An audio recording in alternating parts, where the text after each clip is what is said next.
Hi, yoga teachers and practitioners of yoga. Let me ask you today, after being in this field of yoga and being a teacher educator of yoga, being examiner of yoga with Ayush, UCI Ayush scheme of yoga, and to have been the only yoga expert doing yoga school accreditation since 2016. Now, I have interacted with so many teachers of yoga and examiners of yoga, and I have found that Yama and Niyama, the first two steps of the Eightfold Path of Yoga of Patanjali, are the most neglected one, and that is why people practice yoga in the name and in the name of yoga, the asanas and pranayam, which is fine, but they are not even looking for the result that the asanas and pranayama are supposed to give. Let me just talk of the asanas. Patanjali says that with the practice of asana, the person, the practitioner, uh, should achieve dvandva anabhighata, will not be affected by the opposites. And I have never heard this from anyone who is even aiming at it. They don't even remember this. Or they know it only theoretically, but when it comes to practicing, their purpose is totally different. It's to get rid of this ache and pain, or this alignment, or this flexibility, and this weight, and this shape, and all that. Very sadly, because after that, they get either disappointed or they are looking for variety, and in that variety, so many varieties of yoga have come up, and so much of abuse of yoga is happening. So, dear teachers of yoga, you are the ones where yoga has hope. Let us make sure that we get the results of asana the way they are supposed to be. You're practicing so much, but do it in a manner that you get the result. Do you know why you're not getting the result? It is because the first two steps, the yamas and niyamas, have not been paid enough attention to. There is a reason for putting this first. I am an educator for 40 years, and in all my life as a teacher and a teacher educator and a principal of school and teaching at the Yoga Institute for so many years, the subject of yoga, the philosophy of yoga, Yoga Sutras, and now the Sankhya philosophy, which has given me an immense experience. And of course, through Dr. Jayade's guidance, that unless and until we follow the steps, the real results will not come.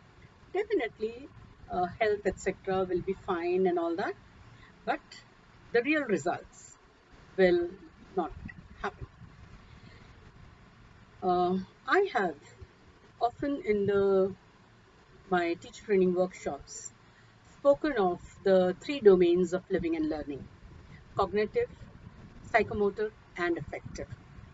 The cognitive domain is the thinking, knowledge, and understanding part, which is a little bit educated and dealt with. The psychomotor domain, where the actions and the physical involvement is there, the behavior and speech and all that. That also is somewhat educated. We know what is to be done, how it is to be done, and we can do these things at will. Your hand does not start moving on its own. Your speech does not just come out on its own. The thought process that you want to think about, a subject matter that you want to talk about, just does not always crop up. You have to will it. What about the third aspect, the affective domain, the feeling and the emotions? You are always just gripped by it because it's not been educated. Patanjali, in his Ashtanga Yoga, has begun by this most uneducated aspect of our being because it is so important and integral to our experience. all our experiences are colored by these feelings and emotions. And he has given a short way that without dealing with this, if you continue to practice, you will gain some benefit, because each step will have their own benefits that you will gain, but you will not gain the benefit that has been described in the Ashtanga Yoga. So, I know why most of us let go Yama Niyama and do not pay much attention to. We take it for granted that, okay, we are practicing. Yama says ahimsa, satya, asteya, brahmacharya, and aparigraha. Yeah, Yama, we don't go about hurting people. We are not just willingly lying everywhere and all that. We don't go about picking things from neighbor's house or somewhere else and stealing away. Nor are we very greedy. We take care of our own needs and all that. We don't just keep coding. As a practitioner of yoga way of life, people do tend to do some of these things, and of course uh, we are practicing yamas. Why is it that you're saying that we are not, when again Patanjali Yoga Sutra gives us the reply. Patanjali has said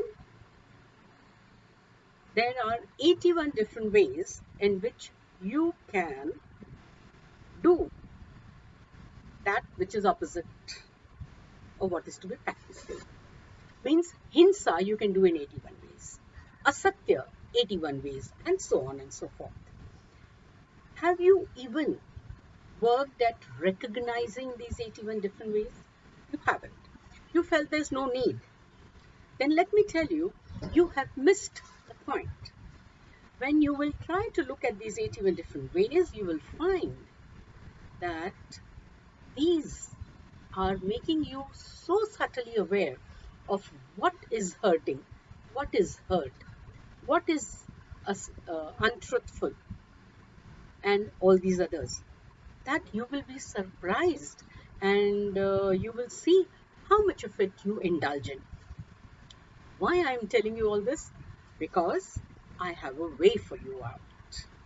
I know so far emotional training, emotional education has not been a part of our system, except to try and practice this Yama Niyama, which also we do it only at a superficial level, not at deeper enough level to be able to impact the way they are supposed to impact our asana practice and pranayama practice. So, uh, I I want to quote Sri Yogendraji, the founder of the Yoga Institute. He says the restraints or the yamas, you can name them as restraints in English, are recommended as the first step in yoga, because a clear conscience is regarded in classical yoga as the first step of any attempt to practice yoga, either physical, mental, or spiritual. Means even for your asana practice, or if you say you are a spiritual being or you want to have a mental balance, for any of this, a clear conscience is a must. And this clear conscience can only come after an emotional calm is achieved. Yamas, particularly, and actually also niyamas, are for this emotional calm. Without emotional calm, you cannot integrate it with the cognitive and the psychomotor, and therefore you may not always succeed with asanas. There has been many a times a lot of students who come anew to yoga, and they are very sincerely trying to practice yoga every day, want to do 1 hour of asanas and all that, and they say, but it's so difficult, sometimes I don't feel like doing. Now, don't feel like doing, or I'm forcing myself to do it because it's a routine, it's a must, so I'm doing it. uh, a lot of people succeed also with this, but at the same time they reach a point and they are they are stuck. They are also found to be criticized by the others around, because they say, what kind of yoga you're doing, you're getting so angry easily and you're reacting so much, this, that, and the other. They get this blame. and the people try to even test them and run them down. All this is happening because you picked on something as a part, third step first, without paying attention to the first and second. No harm.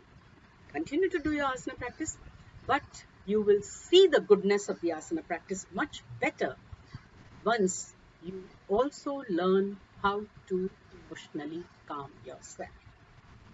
Now, uh, let us understand first, how do we understand yamas? Do we understand that we have to restrain ourselves in anything? I want to teach you a very simple technique which helps in emotional calm, uh, popularly called as EFT, but I have modified it slightly and I use it as a vritti changing technique. So, even for practice of Yama Niyama, this vritti changing technique is making the whole thing very simpler, easy to do for a householder, for an active person who's living life with so many roles to play from morning to evening and so many distractions to attend to. Amidst all this, first and foremost, to help you become emotionally calm, deal with the stresses of life, and not get emotionally upset, and then to direct the emotions to channelize it in yamas and niyamas. So, if you're interested, please do connect with me, comment below this video, uh, request what is it that you would like to do. You can do a one-on-one session with me. You can do a program with me wherein I can teach you this technique. There's 3-level programs. I'm preparing the 4th one, specialized one also. And at the same time, in order to use this technique better, your knowledge and understanding of Sankhya and Yoga comes to a big help. So I have a course for you wherein you can learn that too. My book that is published, Practical Sankhya Part 1, whose tagline says, Taste the Ultimate Solution to Pain. And I have started that course, Taste the Ultimate Solution to Pain. And a lot of people are benefiting from there. If there is a request for it, I can take on another batch. So please do subscribe to my channel. Keep in touch. Keep writing your comments and tell me what is it that you want. And I can help you by teaching you this very simple technique, vritti changing technique, and handhold you to practice it to an extent wherein you can become a better practitioner of yoga, getting the results that you're practicing it for, getting the result that Maharishi Patanjali has promised in his Yoga Sutras, getting the result which they are meant to give you. So, hope to hear from you all in my channel, in my YouTube channel comment, or on my Facebook page. Do, do write to me on the Facebook page. You will find the Soham Self-Help Education, and in that you can comment